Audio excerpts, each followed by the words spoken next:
And I'm sorry, 6 total was shot tonight, 1 including the perpetrator. No words can describe this act of evil, a man who takes the life of others who are innocent. And no words can fill the void that has been left by this tragedy. Our hearts break for the families and friends of the victims. We pray for the swift and safe recovery of the injured. The horrific crime reminds us all how easy it is to gain access to a gun. Gun violence has scarred so many neighbors and ripped apart too many families across this entire country. And we will continue the fight to do all we can to protect our city. But tonight we mourn for those who were killed. And we pray for the families as they go through this painful moment. And as I stated, 5 innocent people were shot. And the perpetrator was shot. We will continue to do what we do as a city, and that's fight to protect innocent New Yorkers. At this time, I'm going to turn it over to the Police Commissioner of the City of New York, Commissioner Tisch. Thank you, sir. The information that I'm about to provide is preliminary and subject to change.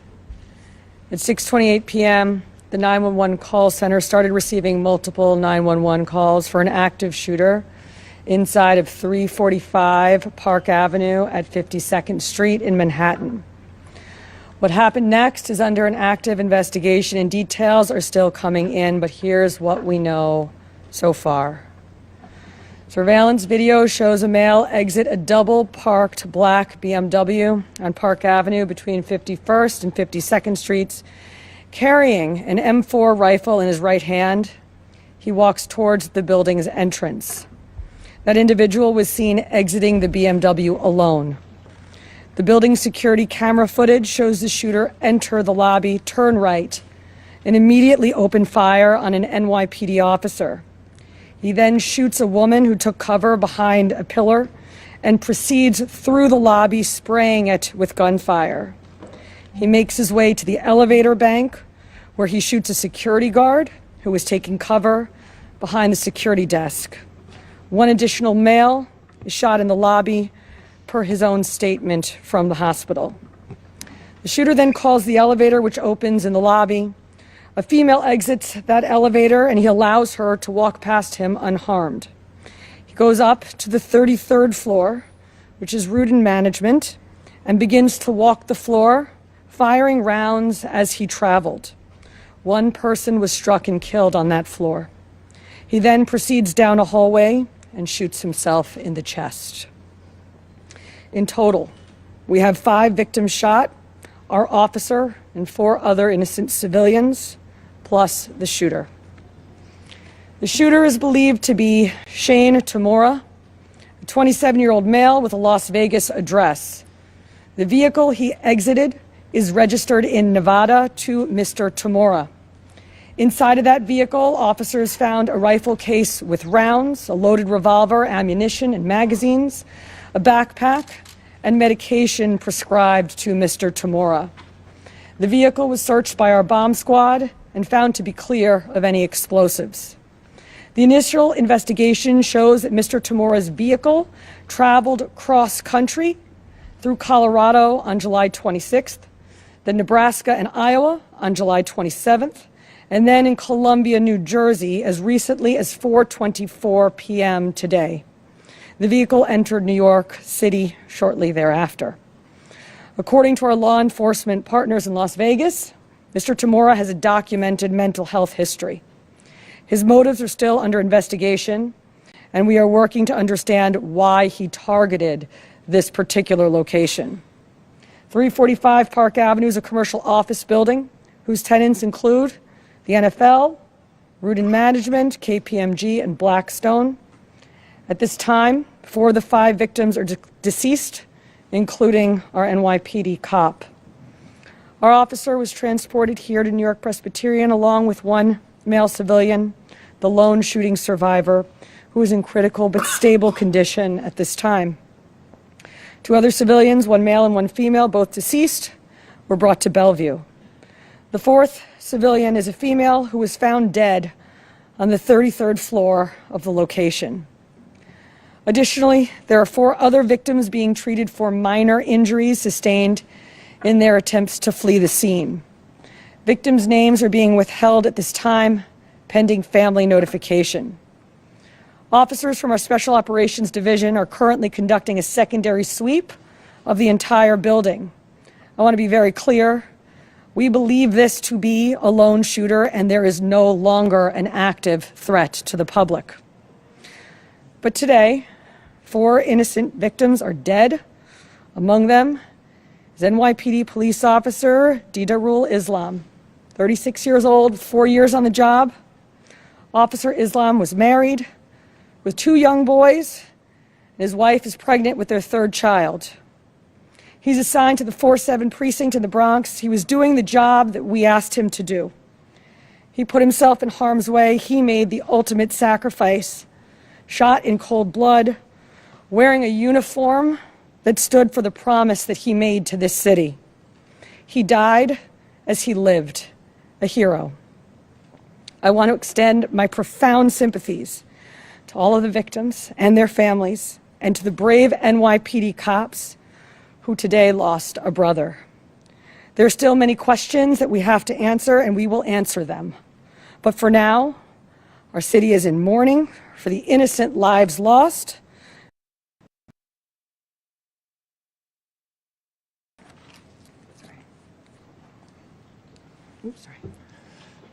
Patrick Hendry, President of the PBA. This is a devastating night for our city, for our police department. Pure evil came to the heart of our city and struck innocent people. And one of our police officers who were protecting those people. We lost 4 people tonight in our hero brother who gave his life for this city. He was a hardworking police officer who was proud, we know, from hearing from his family, to put on that uniform and shield of a New York City police officer every day and went out and did his job. And he went out every single day to provide for his family, whether it was overtime or whatever he had to do to provide for this family. That's what he did on a daily basis. And his family is devastated. A wife losing a husband who provided for that family. A father who's not going to see his son again. And our hearts of every New York City police officer right now is hurting. We're hurting for our brother police officer who we lost. We're hurting for that family. We're hurting for all the victims and hurting for all the families of the victims. And we're all asking, why? Why did pure evil come here? And we know our police department and our law enforcement partners will work tirelessly to get those answers. But now our job as police officers is to be there for this family, to support them in any way that we can, to come together as a city, to be there for these families of the victims. And we will continue to do that, because that's what New York City police officers do. And we're going to continue as police officers to go out and protect this city, because we know that evil can strike at any time. But police officers are willing to risk their lives to protect everyone in this room and protect everyone in this city. So we ask all New Yorkers to pray for our police officers' family, to pray for all the victims and their families. And we need to stand united going forward. We thank you for covering this story. We are also joined by our, our federal partners. from the ATF and the FBI. I want to give an opportunity to our partner in the FBI, a special agent in charge of the New York City Fields Office, Chris Rea. Thank you, Mayor. First off, on behalf of all the men and women of the FBI, I'd like to extend my deepest condolences to the victims of this senseless tragedy. And also personally, I want to extend my condolences to the police commissioner. And just please know, ma'am and Mr. Mayor, that you have the full force of FBI New York and the full force of FBI to get to the bottom of the answers.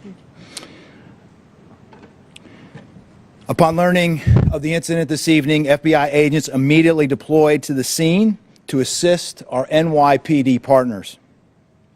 While this remains an NYPD investigation, the FBI's New York office stands ready to provide any and all resources to assist our partners. Initial checks of our internal systems have not revealed any information about the subject, but when and if more information becomes available, we will share what we can, when we can, with the public. Thank you. Okay, we're going to do some on-topic questions, folks. Someone at CNN, please. Just a quick question about the police officer. When he was standing in the lobby, did he have a chance to fire his weapon at the shooter, or was it completely hampered? And also, when the shooter got to the floor, approximately how many people were on that floor, and what were they doing? All of this information is under active investigation.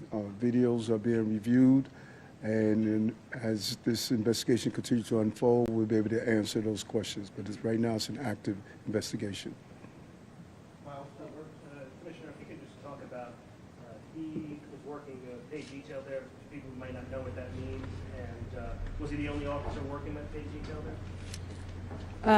I believe that there were 2 officers in the building working pay detail assignments in different parts of the building.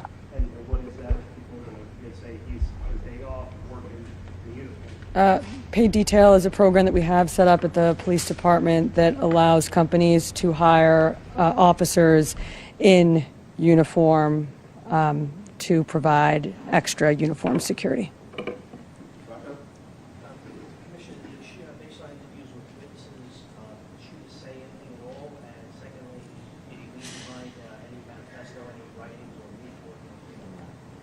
report? I already described what we found in the vehicle, and it's too early in the investigation to discuss anything more. Thank you. Is there any indication that he had a prior connection to New York, the real estate industry, as well as As I said, too early in this investigation to tell, but nothing that we have seen preliminarily. Commissioner, can you talk about what the medication was that was found in the vehicle? I cannot. Can you speak about any prior law enforcement contact you may have had? I cannot, other than to say that our partners in Las Vegas made us aware of a mental health history. Yes, Steve? What's your girl? Can you please share any details you have on what the patient's history was? Origin and whether or not he had Just what I said already. It was an M4 rifle, and we also found a revolver in the vehicle with ammunition and magazines. He did have a license in the state of Nevada. Your one? Was there any intelligence indicating that this patient was at risk beforehand? And are you considering this a targeted attack or an act of terrorism? At this time, it's too early in the investigation to tell.